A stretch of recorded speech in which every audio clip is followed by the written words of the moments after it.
Hello, my name is Dominic Butler and I'm the lead game designer on Ghost Recon Wildlands.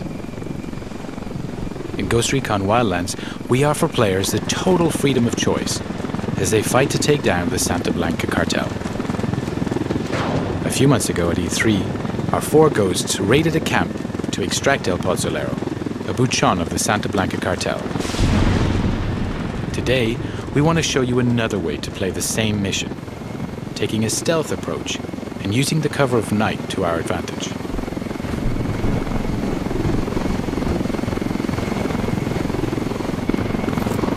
Weaver, Nomad and Holt are base jumping from the helicopter. This is one of the 60+ vehicles available in the game for you to use as you explore the world. Today, 4 devs are playing the demo in co-op. But Ghost Recon Wildlands is entirely playable from beginning to end, in solo where you're supported by your AI teammates. Weaver has landed on a cliff nearby to gain a vantage point and provide cover for Nomad and Holt, who are now landing and moving towards a cartel checkpoint.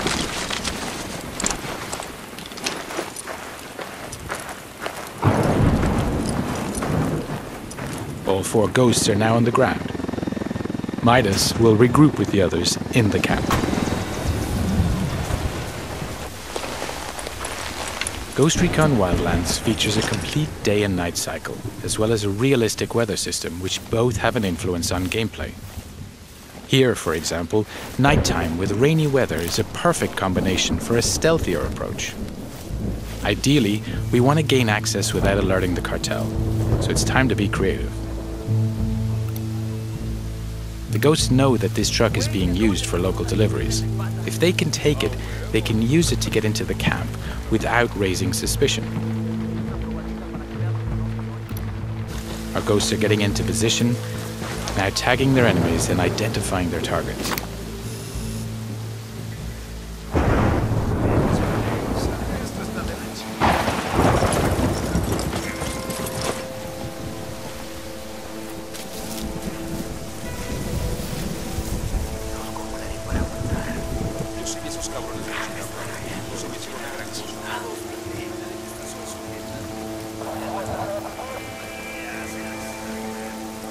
Midas is now using the sync shot feature to assign targets to his teammates. The sync shot makes its comeback in Wildlands and is the perfect feature to coordinate your action with your team. Here we go. And that's a perfect execution. Playing solo, you'll be able to issue simple orders to your AI teammates to achieve the same deadly result. Now Nomad and Holt are going to use the truck to get into the camp without being detected.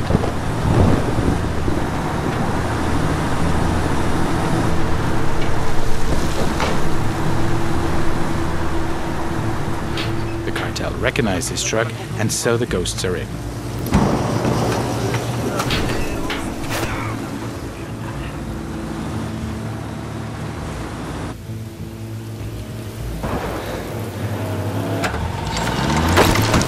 Holt has jumped out of the truck and is preparing a possible exit strategy by placing some C4. Landmines, frag, flash and diversion grenades will also give you the explosive edge and help create diversions.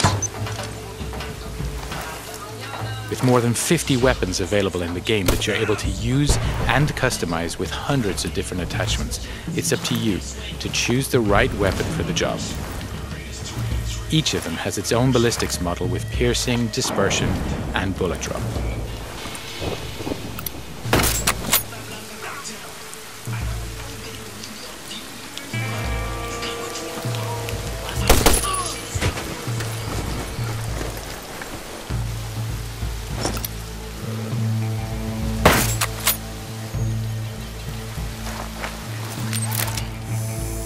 Weaver's now deploying his drone to further recon the area.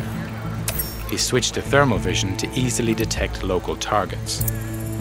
Other special upgrades can be added to the drone too, including an EMP pulse that deactivates electronics, a noise generator, or high explosives.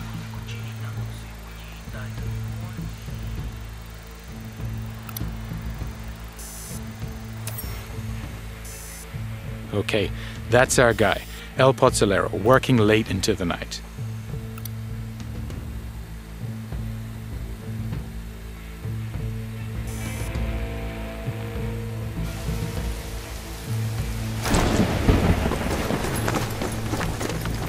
Now that we have his exact location, Nomad is going to park the truck near to the target. In order to complete your mission, coordination and communication are key.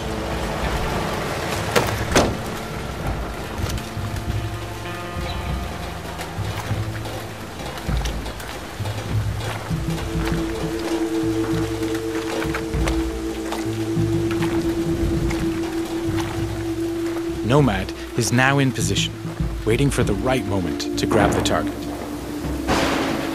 Midas is heading towards the camp to rejoin Holt and Nomad.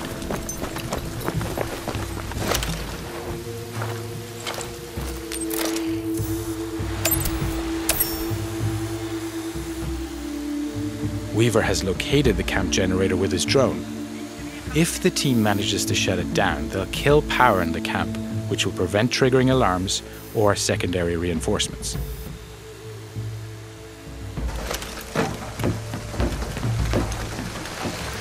Midas is now making his way into the camp, avoiding the patrols en route to the generator.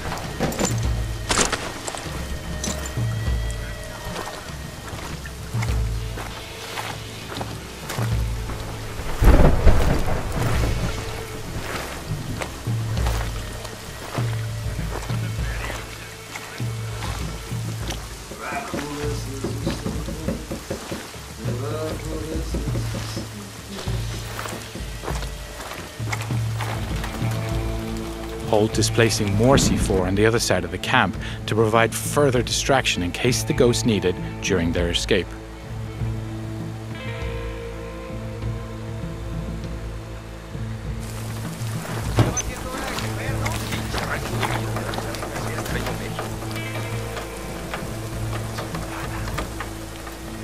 The diversion grenade is another great tool that can be used to distract enemies.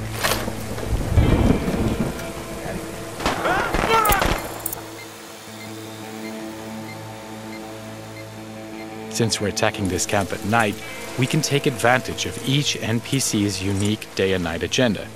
For example, this soldier here is taking a rest.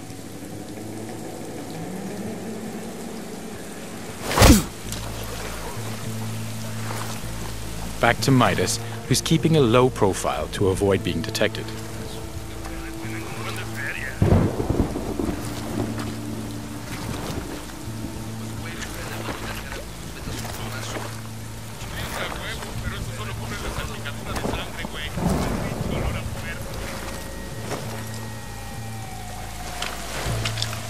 Holt is making his way towards Nomad and El Pozzolero's location.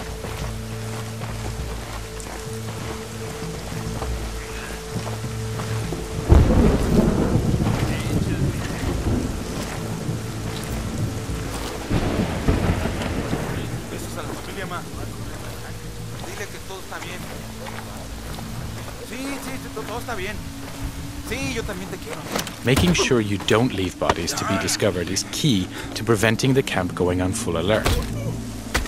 You can grab and drag your enemies away from the patrol path, so when you knock them out, they're out of sight.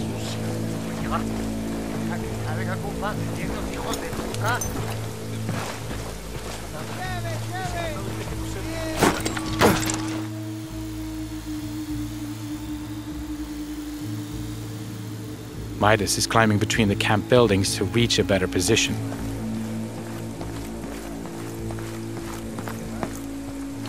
All the while, Weaver continues to provide cover.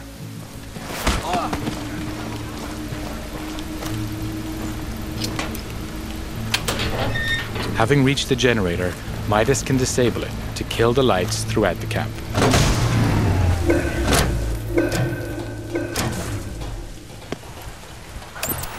Nomad has activated his night vision to get closer to El Pozzolero.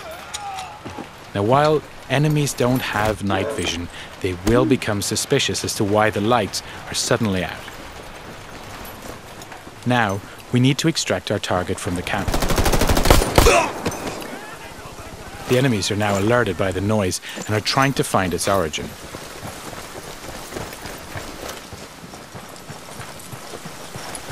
Chingado. ¿Quién es?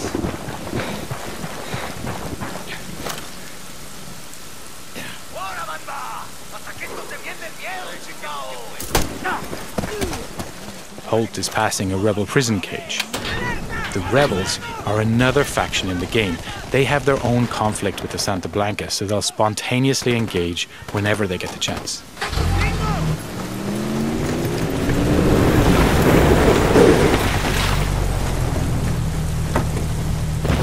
Nomad has just put our target into the truck and is moving towards the exit.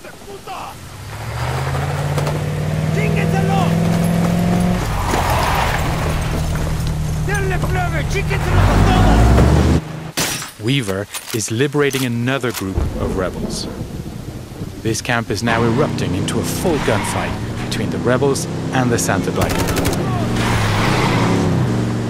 And to provide further disruption, we blow that C4 we placed earlier.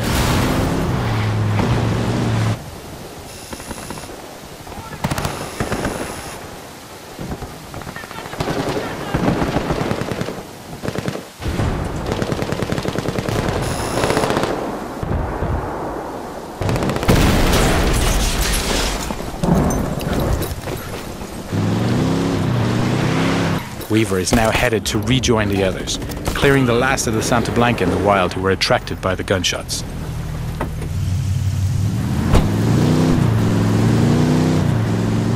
So now with El Pozolero in our custody, we're going to deliver him to our rally point and learn key information about the cartel and his bosses. That's the end of the demo. I hope you enjoyed seeing our ghosts approaching this mission in stealth. Just one of the many ways you can play Ghost Recon Wildlands. And don't forget to check GhostRecon.com for the latest news and updates on the game.